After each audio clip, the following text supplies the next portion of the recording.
Satu perkara lagi, mengapa emas tidak melonjak walaupun ketegangan geopolitik meningkat? Jangan risau, himpunannya mungkin tertangguh. Baru-baru ini, dengan ketegangan yang memuncak di Timur Tengah, anda menjangkakan harga emas akan meroket. Tetapi anehnya, emas telah lembap, malah merosot.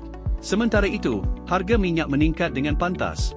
Apakah yang menyebabkan kesan turun naik ini? Biarkan Altima Markets mendedahkan dinamik tersembunyi di sebalik harga emas.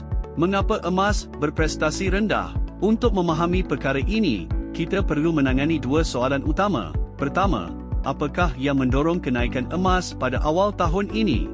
Kedua, apakah jenis konflik geopolitik yang benar-benar boleh mencetuskan lonjakan emas? Kenaikan emas sebelum ini tidak terikat dengan konflik hari ini. Sebaliknya, ia didorong oleh konsep yang dipanggil keyakinan anti-dolar. Fikirkan pasaran pelaburan global sebagai kafeteria. Selama bertahun-tahun, semua orang beratur di AS counter, ditarik oleh tawarannya yang banyak dan boleh dipercayai. Tetapi pada awal tahun ini, ketegangan perdagangan dan ketidaktentuan ekonomi menjadikan AS counter kurang menarik. Pelabur global, pengunjung yang bijak, mula mencari tempat lain.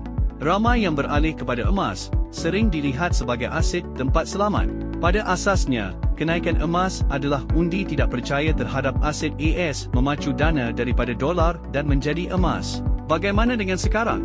Untuk konflik geopolitik untuk mengekalkan rali emas, ia mesti mengaktifkan salah satu daripada dua pencetus utama. Pencetus utama pertama, kenaikan inflasi. Seperti semasa krisis minyak 1970N, apabila konflik Timur Tengah membawa kepada embargo, kenaikan harga minyak, dan inflasi global. Peningkatan kos menurunkan nilai wang, mendorong pelabur membeli emas untuk mengekalkan kekayaan. Pencetus utama kedua, jualan panik. Jika pelabur panik dan membuang stok dan bon secara beramai-ramai, mereka akan mencari perlindungan dengan emas. Ini memerlukan peralihan modal yang ketara ke dalam pasaran emas. Tanpa salah satu pencetus, kenaikan emas akan kekal dalam jangka pendek, tindak balas sementara dan bukannya trend yang berterusan. Mengapa emas tidak meningkat kali ini? Konflik semasa masih merupakan isu serantau, bukan peristiwa global yang mampu menggoncang asas ekonomi atau mencetuskan panik pelabur yang meluas. Harga minyak meningkat disebabkan kebimbangan bekalan yang terikat secara langsung dengan konflik, tetapi emas kekal tidak terjejas kerana kedua-dua pencetus utamanya tidak diaktifkan. Apa yang boleh memacu emas lebih tinggi seterusnya? Langkah besar emas seterusnya mungkin bergantung pada perdagangan kemelesetan.